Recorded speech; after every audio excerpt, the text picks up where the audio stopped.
All right, now some special cases, and the reason why we have these special cases are important is because we get a different type of log for every choice of base, and we can't have a button on our calculator for each base, right? Each specific log. So we're going to see that we fix on two kinds of logs that our calculator can do. And then we're going to see later how we can write all the other logarithms in terms of these two logarithms. First is the common logarithm, where the base is 10, and the natural logarithm, where the base is e, where e is that number that we talked about in the previous section. That's what was the limit of this expression. So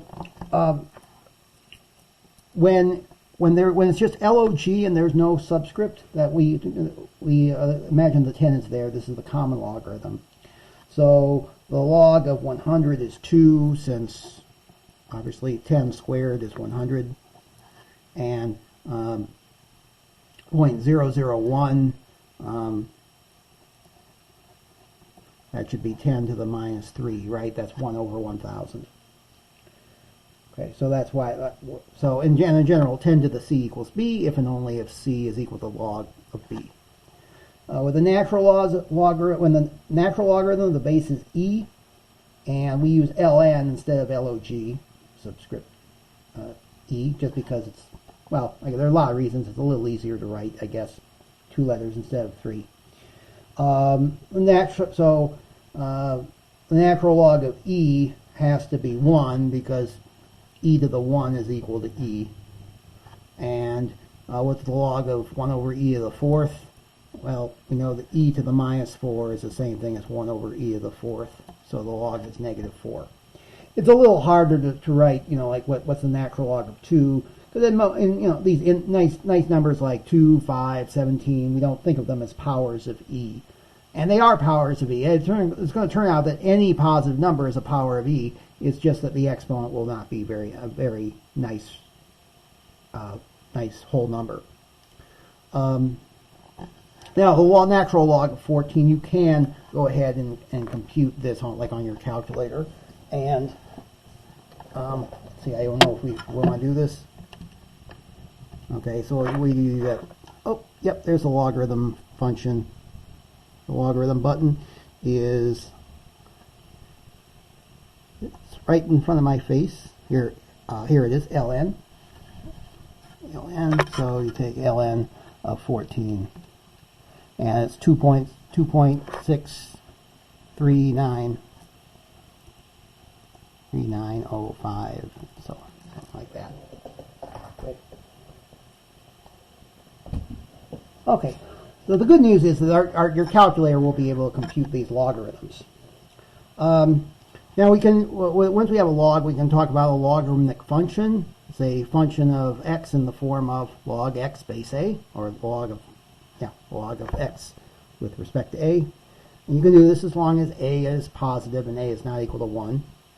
The important thing is the domain of any logarithm, log x, is going to be the positive numbers, positive real numbers. We can't take the log of a negative number. We can't take the log of 0. So, right, when we were finding the domain of functions, I said that there were 2 things you have to keep in mind. You can't take the square root of a negative number, and you can't divide by 0. Well, here's a third one. You can't take the log of a negative number or 0. If you remember that, you'll do just fine. The range of the log x, log base a of x, is all real numbers, and we're going to see that very soon, right, when we look at the graph. And the log x is 1 to 1. That's because, for example, if the log of x base a of x1 is equal to log of x2 base a, what this means, we can raise each number to the 8th power, and because this number is the number we raise a to get x1, and we're raising a to that number, so this is going to be x1, and similarly this will be x2. So the log is going to be a 1-to-1 function. Okay. And well, you'll see that in a moment. So if we wanted to find the domain of these three functions right here, we just want, whatever we're taking the log of, we want to set that to be greater than or equal to 0, and then everything else holds. So here we want x minus 3 to be strictly positive, so that means x is greater than 3. Here we want, so that's the domain, or we can write this as 3 infinity. Here we want 4 minus x to be greater than 0. So we can add x to both sides. Okay, so x needs to be strictly less than 4. And here we want 3x to be greater than 0. So x has to be greater than 0. So the interval is 0 to infinity. So those are the domains. And that's really the only thing we have to worry about, since we're not dividing by anything and we're not taking the square root of anything. So here, the important thing we want to see is that, in fact, a to the x and the log base 2 of x, or the log base a of x, are inverses of each other. And we can just think about this. We can fill out this chart, which I'll let you do. I'll let you pause the video.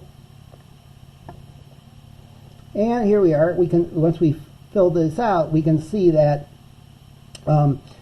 we've basically taken the numbers. We interchange the columns here.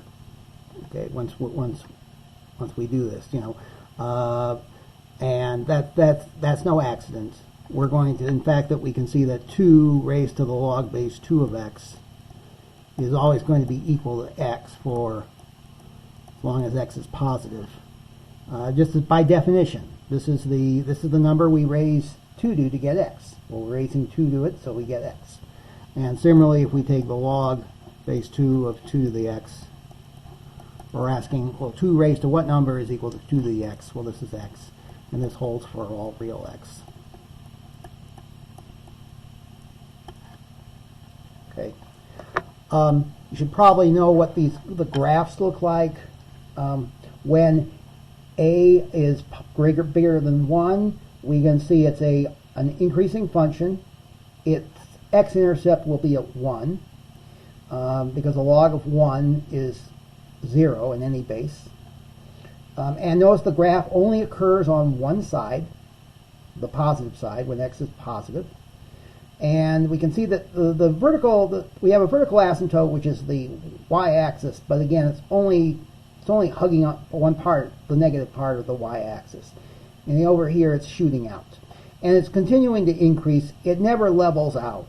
It doesn't have a horizontal asymptote. It keeps increasing. It just doesn't increase as fast as other graphs.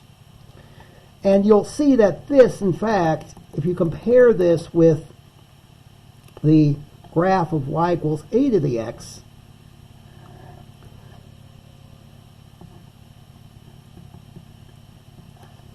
you can see that they're symmetric with respect to the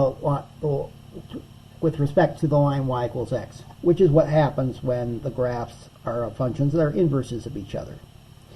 Now, when a is less than 1, we get a slightly different graph. It's going to be decreasing. Okay, we won't look at too many functions like this. But one you do have to know is that the graph of the natural log of x, it's because e, remember, e is 2.71 approximately, okay, and that's certainly bigger than 1. So this is the graph of e is going to look like this, and that's what it looks like right here. Okay. Okay. So remember, but no matter what the base is, you have a vertical asymptote at x equals 0, the y-axis, no horizontal asymptote, no y-intercepts, and the x-intercept is always at 1.